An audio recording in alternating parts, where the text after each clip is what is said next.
Halo teman-teman semua, perkenalkan saya Pauline Panjaitan. Pada video kali ini kita akan membahas materi statistik yaitu tentang ANAFA. Apa itu ANAFA?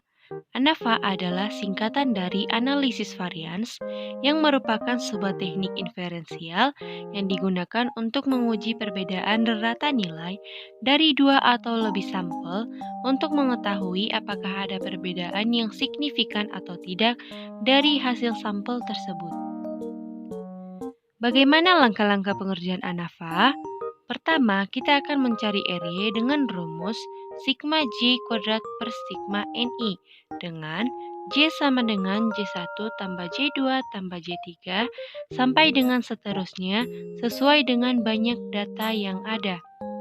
Kemudian kita akan mencari AY dengan rumus sigma dari JI kuadrat per NI dikurang area.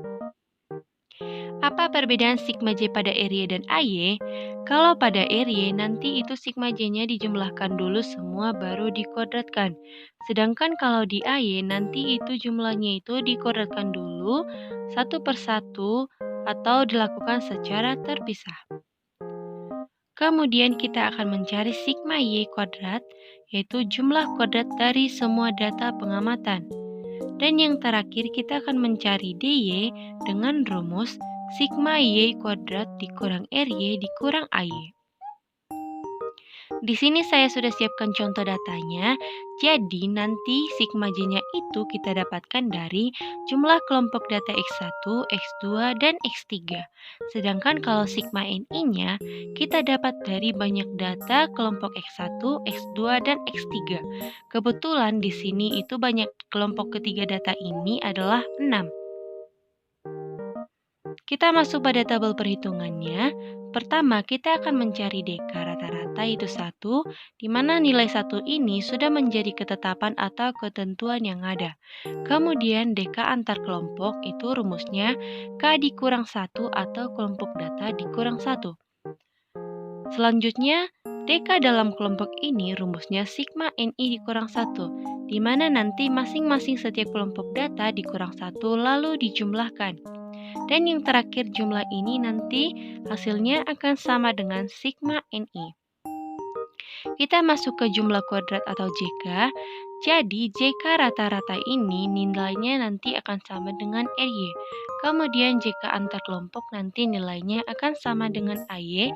Sedangkan JK dalam kelompok itu nilainya akan sama dengan DY, di mana nanti kalau RY, AY, dan DY kita jumlahkan, hasilnya nanti akan sama dengan sigma Y kuadrat. Kemudian di sini ada kuadrat tengah atau KT. KT itu rumusnya sama dengan JK per DK. Maka didapatkan R sama dengan RY per 1, A sama dengan AY per K dikurang 1, dan D sama dengan DY per sigma NI dikurang 1. Terakhir kita akan mencari F hitung dengan rumus A per D. Jadi nanti A yang kita dapatkan di kuadrat tengah akan kita bagikan dengan D yang kita dapatkan di kuadrat tengah.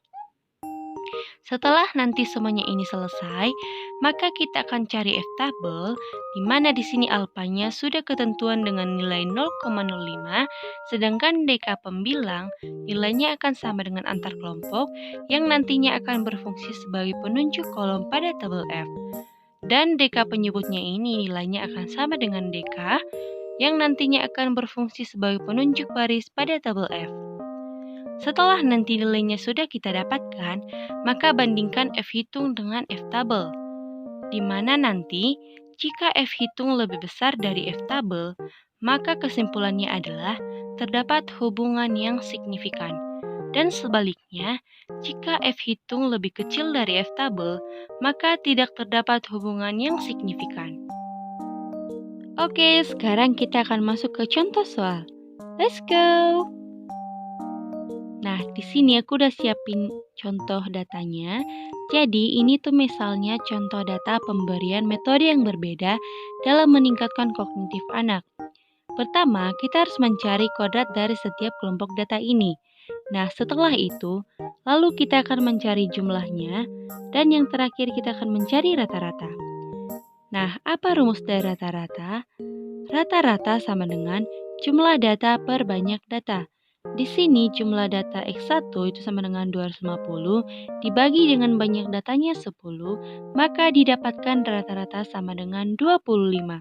Kemudian untuk X2, jumlah datanya itu sama dengan 192 dibagi banyak datanya 8, maka didapatkan rata-rata sama dengan 24.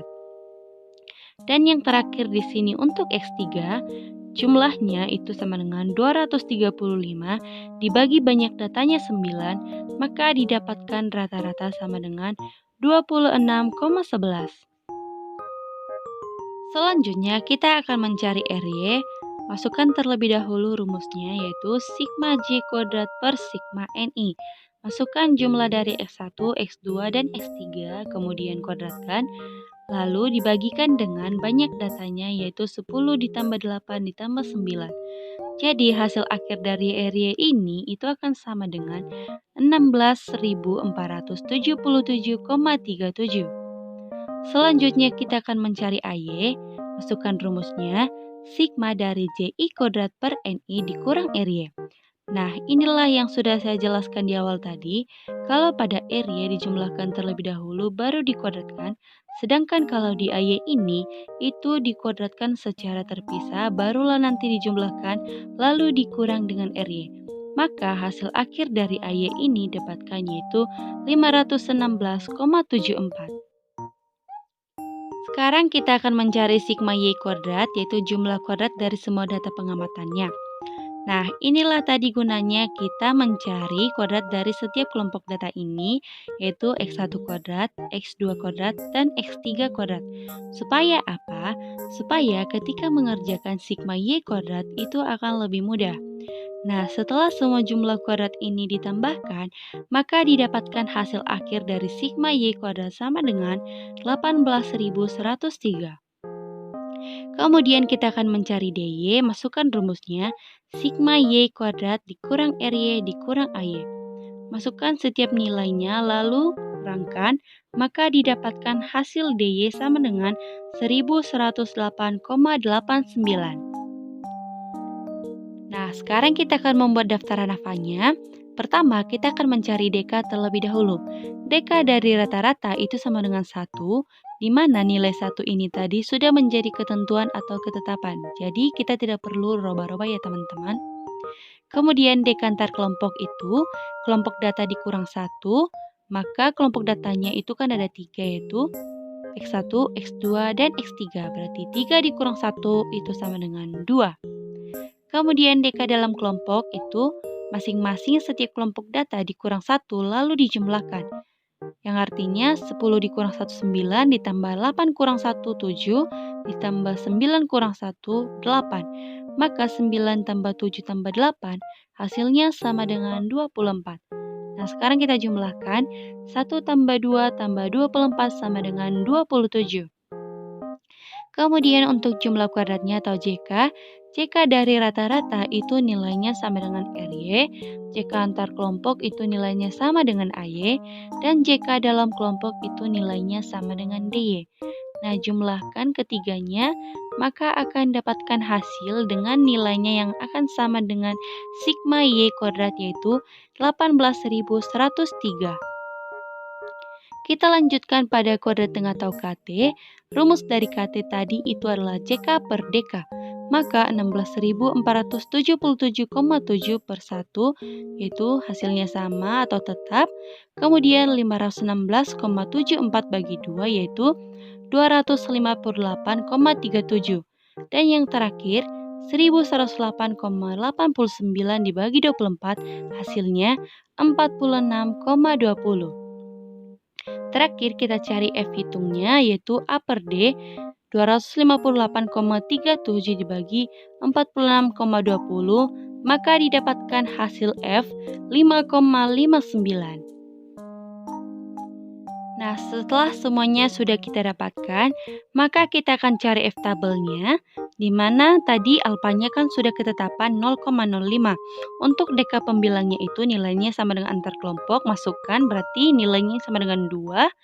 Kemudian untuk DK penyebutnya, nilainya sama dengan dalam kelompok, masukkan berarti 24.